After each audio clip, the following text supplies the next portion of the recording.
Okay, let's dive into one of the cooler shapes in VSEPR theory, the T-shape. This is what a T-shaped molecule looks like. Its technical name is AB3E2. So how does it actually form this T-shape?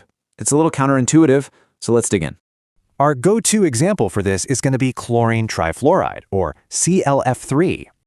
First, we've got to count up all the electron pairs around that central chlorine atom. That gives us 10 electrons total. So that's 5 electron pairs. This number is key.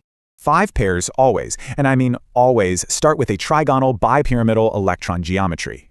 But here's the twist. We have 3 bonding pairs and 2 lone pairs. So where do they go? Here's the most important rule. Lone pairs repel way more than bonding pairs do. This means those lone pairs need the most personal space they can get. So the best place for them? The equatorial positions. That creates the least repulsion.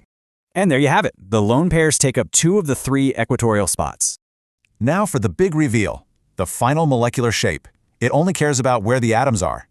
So if you just make those lone pairs invisible for a second, What you're left with is a perfect T, and that is how it gets its name. But even though they're invisible for naming, they have a massive impact on the actual shape. See that? They actually squish the other bonds, bending the T from a perfect 90 degrees. To recap, start with 5 pairs.